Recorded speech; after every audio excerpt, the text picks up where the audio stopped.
Justice Thomas എന്താ എന്താ പറ്റി? ജസ്റ്റിസ് തോമസ് എന്തോന്ന്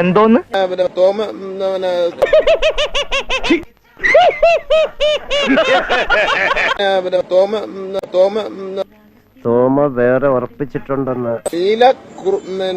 ഷാജിയേട്ടാ, നമ്മൾ എവിടെ പരിപാടി അവതരിപ്പിച്ചാലും ഇതാണല്ലോ അവസ്ഥ.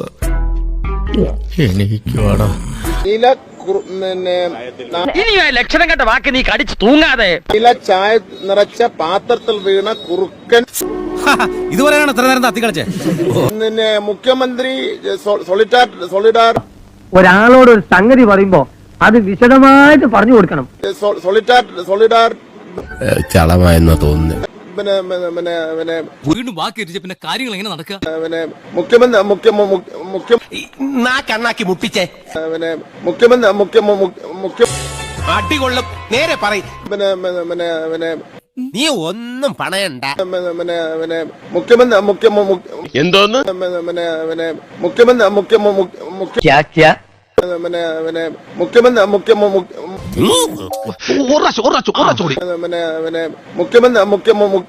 വിദ്യാഭ്യാസമുള്ള ഒരുത്തനും നമ്മളെ പാർട്ടിയിലില്ലേ? മുഖ്യമന്ത്രിയെ സംബന്ധിച്ചിടത്തോളം ഒരു പരാമർശം നടത്തിയിരുന്നല്ലോ. ഇപ്പൊ ഏകദേശം ശരിയായി. തന്റെ മന്ത്രിമാരുടെ ഞങ്ങൾക്ക് കൊന്നേക്കാരുന്ന മന്ത്രിമാരുടെ കസേര ഇരുന്നു കൊണ്ട് അധികാരം ശിവേട്ട മനസ്സിലായില്ലേ? ഹെൽമെറ്റ് വെച്ചോളി. ജനങ്ങൾ ശംഭു കൂടെ ഉണ്ടാവണേടാ, എനിക്ക് എല്ലാവരുടെ കൂടെ തല്ലി മേടിക്കാൻ വയ്യടാ. ജനങ്ങൾ എക്സിക്യൂട്ടീവിനെയും ലെജിസ്ലേച്ചറിനെയും ജുഡീഷ്യറിയും ഒക്കെ തന്നെ ഒരേപോലെ തന്നെ ബഹുമാനിക്കുകയാണ്. ഭാവി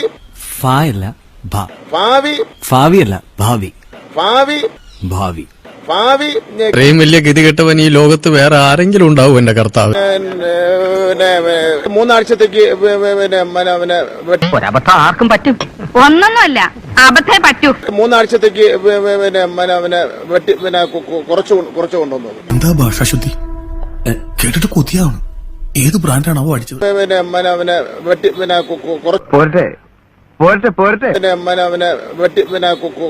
കുറച്ചു കൊണ്ടുവന്നു. നീയും കൂടി സഹായിച്ചാൽ നമുക്ക് പെട്ടെന്ന് പോവാം. ഒരിക്കൽ സഹായിക്കണേണ്ട. എന്നെക്കാൾ പ്രായക്കൂടുതലെന്ന് ഞാൻ വിചാരിക്കൂല. ഈ കൈ കൊണ്ട് സഹായം വെച്ചതാണല്ലോ.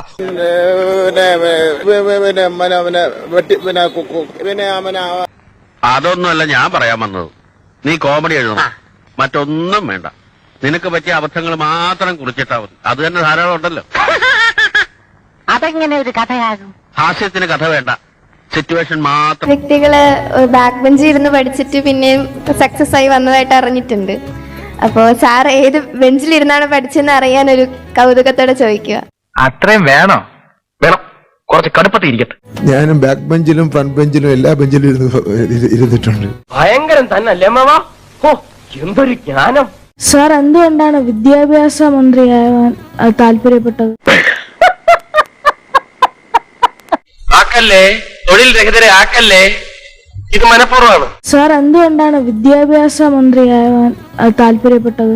നിങ്ങളെ പോലുള്ള ആൾക്കാരെല്ലാം കാണാനും നിങ്ങളെ പോലുള്ള മക്കളെ കളിക്കാനും ചിരിക്കാനും നിങ്ങൾ അപ്പൂപ്പാന്ന് വിളിക്കുമ്പോൾ ഉള്ള രസമൊക്കെ അതൊക്കെ ഒരു രസമല്ലേ? അതുകൊണ്ടാണ് വിദ്യാഭ്യാസ മന്ത്രിയായത്.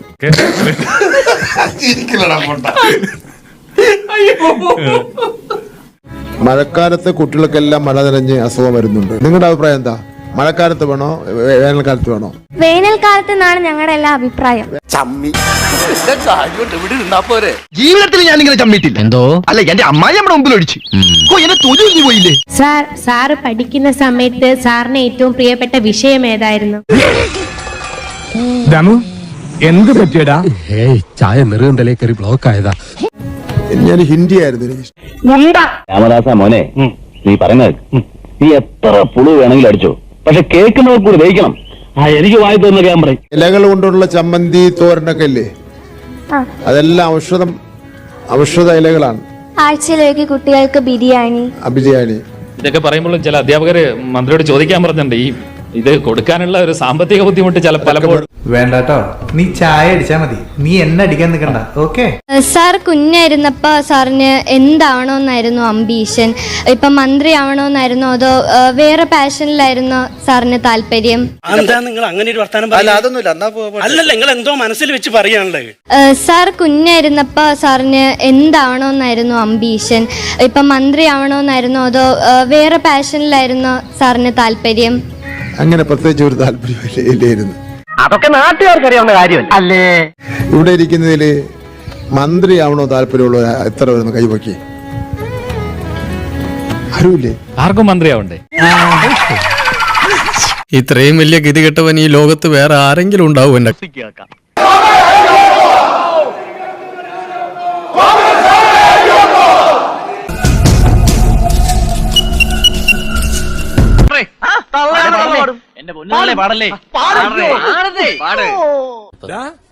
നീ ഇത്രല്ലേ കണ്ടോളൂ, അങ്ങോട്ട് നോക്കിയേ. സാർ സ്വർണം കെട്ടത് ആരപ്പ? കോൺഗ്രസ് ആണ് അയ്യപ്പ. കണ്ണീര് തുടച്ചിട്ട് കുറച്ചുകൂടി വിശ്വസിക്കാൻ തോന്നുന്നു. സാർ സ്വർണം കെട്ടത് ആരാണ്? കോൺഗ്രസ് ആണ് അയ്യപ്പ. സ്വർണം കെട്ടത് ആരപ്പ? ഇത്രയും നാളായിട്ട് മലയാളം ശരിക്കും പഠിച്ചില്ല എന്ന് പറഞ്ഞ കോൺഗ്രസ് ആണ് അയ്യപ്പ. എന്നെ നാട്ടിക്കരുത്. നാട്ടിക്കില്ല ആകെ നാറിയിരിക്കില്ല പിന്നെന്തോ. സാർ ഇവിടെ കുടം മുഴുവൻ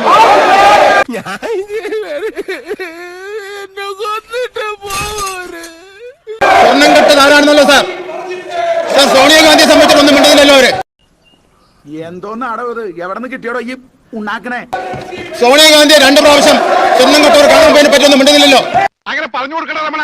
സോണിയാഗാന്ധിയുടെ പേര് വരുന്നത് തമാശയാണ്. സമനില തെറ്റിയവരെ പോലെയാണ് 2 മന്ത്രിമാര് സംസാരിച്ചത്. എന്റെ കൊച്ചേട്ട നിങ്ങൾക്കും കൂടിയോ? 4 ആളെ കണ്ട അവന്റെ തലക്ക് ഭ്രാന്താണെന്ന് അറിയത്തില്ലേ? ഓ വെറുതെ തള്ളിയിട്ട് പോയതാ. സോണിയാഗാന്ധിയാ സ്വർണ്ണ കേസ് കൊള്ള നടത്തിയ 3 CPM നേതാക്കന്മാർ ജയിലിലാണ്. 3 പേര്. എന്താ ഉറക്കം വരുന്നു? അറിയപ്പെടുന്ന 3 CPM നേതാക്കന്മാര് ജയിലിലാണ്.